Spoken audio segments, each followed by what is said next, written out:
யோகத்தின் அரசனான சிவபெருமான், அன்பின் வடிவான கிருஷ்ணர், அந்த இரு தெய்வங்களும் சந்தித்த அந்த இரவு பிருந்தாவனத்தின் வரலாற்றையே மாற்றியது. இமயமலையின் அமைதியில் ஆழ்ந்த தியானத்தில் இருந்தார் சிவபெருமான். அந்த நேரத்தில் பிருந்தாவனத்தில் யமுனை ஆற்றங்கரையில் நின்ற கிருஷ்ணர் தன் புல்லாங்குழலை மெதுவாக உதடுகளுக்கு அருகில் கொண்டு சென்றார். முழு நில ஒளி வீசிய இரவு. யமுனையின் அலைகள் மெதுவாக ஆடியது.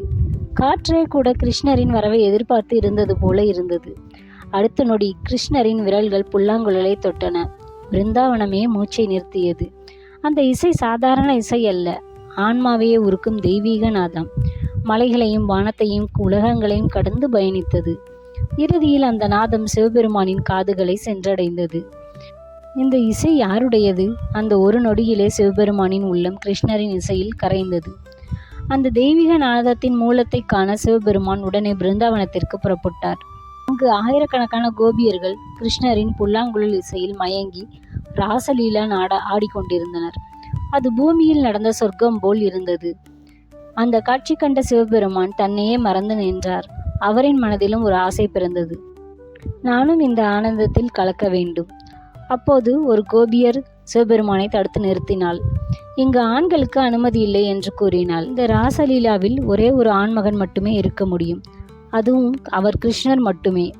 இங்கு வர வேண்டுமெனில் கோபியர் போல அன்பாக சரணடைய வேண்டும். அந்த வார்த்தைகள் சிவபெருமானின் உள்ளத்தை ஆழமாக தொட்டன. அவர் இறைவன் அடைவதற்கு அறிவு மட்டும் போதாது என்று உடனே சிவபெருமான் யமுனை நதிக்குள் மெதுவாக இறங்கினார். அந்த புனித நீர் அவரை முழுவதும் அரவணைத்தது. அடுத்த நொடி ஒரு அதிசயம் நிகழ்ந்தது. சிவபெருமான் அழகிய கோபியர் உருவமாக மாறினார். அன்பு நிறைந்த கண்கள், பக்தியில் உருகிய முகம். இப்போது அவர் சிவபெருமான் அல்ல, கிருஷ்ண பக்தியில் கரைந்த ஒரு கோபியர். கிருஷ்ணரின் புல்லாங்குழல் ஒலிக்க கோபியர்கள் ஆனந்தமாக ஆட அவர்களுக்குள் கோபியர் வடிவில் சிவபெருமானும் கலந்து கொண்டார். ஆனால் கிருஷ்ணர் அந்த கோபியரின் வடிவத்தில் இருப்பது சிவபெருமான் என்பதை உடனே உணர்ந்தார். கிருஷ்ணர் சிரித்தபடி சிவபெருமானை நோக்கி, நீங்கள் இனி கோபேஸ்வரர் என்று அருளினார். அந்த நொடி பிருந்தாவனமே தெய்வீக ஒளியில் மூழ்கியது. அதன் பின் சிவபெருமான் தன்னை மறந்து ஆடினார். அது வெறும் நடனம் அல்ல, பக்தியும் இறைவனும் ஒன்றாக கலந்த பேரானந்தம்.